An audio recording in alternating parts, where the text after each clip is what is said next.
میں شروع کرتی ہوں اللہ کے نام سے جو نہایت مہربان اور رحم کرنے والا ہے۔ ماریا ہارمونی سینٹر کی چھوٹی سی دنیا میں آپ کو خوش آمدید، جس کا مقصد صرف اچھی باتیں سکھانا ہے۔ السلام علیکم ناظرین اور میرے پیارے دوستو، امید کرتی ہوں کہ آپ سب خیر و عافیت سے ہوں گے۔ تو پیارے ناظرین، یہ تو ہم سب ہی جانتے ہیں کہ اچھائی کرنا بھی ایک صدقہ جاریہ ہے۔ ہمیں چاہیے کہ ہم لوگوں کو اچھی باتیں سکھائیں تاکہ خدا تعالیٰ ہمارے اس کام سے خوش ہو جائے، کیونکہ ہم نہیں جانتے کہ خدا تعالیٰ ہماری کس نیکی کو قبول فرما لے اور ہمارے گناہ کو بخش دے۔ اس لیے ہمیں چاہیے کہ ہم ہر وقت جو ہے وہ صدقہ جاریہ کرتے رہیں، دوسروں کو اچھی باتیں سکھائیں اور خود بھی خوش اخلاقی کے ساتھ زندگی کو بسر کریں۔ یہ بات میں آپ کو ایک واقعے کے ساتھ اچھی طریقے سے سمجھانے کی کوشش کروں گی۔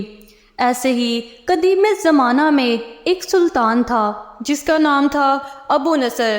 ابو نصر سلطان ایک دن اپنے لشکر کے ساتھ دارالحکومت میں داخل ہو رہا تھا۔ جب سلطان ابو نصر اپنے دارالحکومت کی گلیوں میں سے گزر رہا تھا کہ اچانک سے اسے ایک بہت ہی پر اسرار آواز سنائی دی، جسے سنتے ہی وہ رک گیا۔ جب اس سلطان نے اس آواز پر غور کیا تو وہ آواز ایک چھوٹے سے مکان سے آ رہی تھی جس میں ایک قاری قرآن پاک کی تلاوت کر رہا تھا۔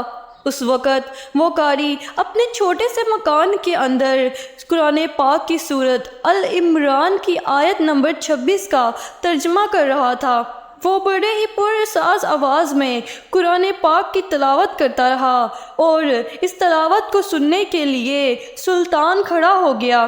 جس آیت کا وہ قاضی ترجمہ کر رہا تھا وہ کچھ یوں تھی: آپ فرما دیجئے کہ بے شک اللہ ہی مالک و ملک ہے، وہ جسے چاہے سلطنت عطا کرے اور جس سے چاہے سلطنت کو چھین لے، اور جسے چاہے عزت دے اور جسے چاہے ذلت سے نواز دے۔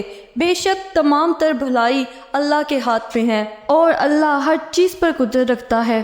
یہ آیت مبارکہ سنتے ہی وہ سلطان کانپ اٹھا اور اس آیت مبارکہ نے اس کے دل پر گہرا اثر ڈال دیا۔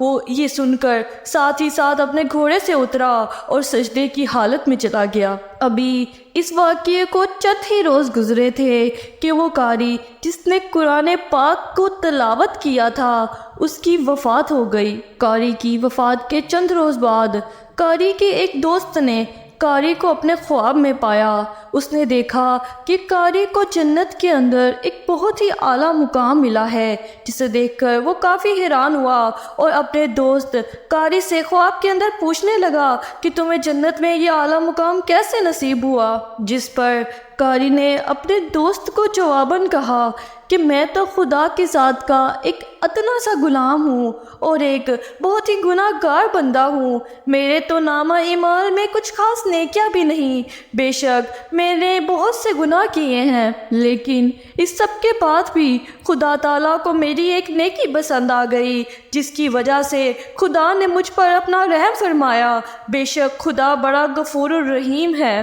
خدا تعالیٰ نے مجھ سے فرمایا کہ اے بندے، تو نے میرے ایک بندے کو اس کا بھولا ہوا دین یاد دلایا تھا، ایک بہت بڑے سلطان کو تو نے بھٹکنے سے بچایا تھا، جس کے بدلے میں تیرے سارے گناہ معاف کر دیے گئے اور تجھے ایک اعلیٰ مقام دے دیا گیا جنت کے اندر۔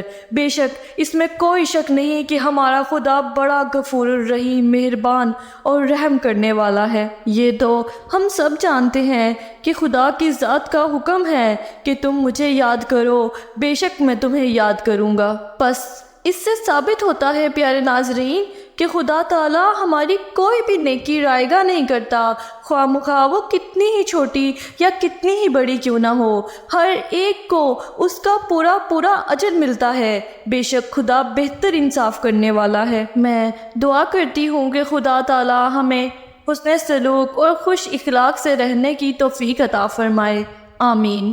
اور ناظرین اپنا خیال رکھیے گا بہت سارا۔ اللہ حافظ۔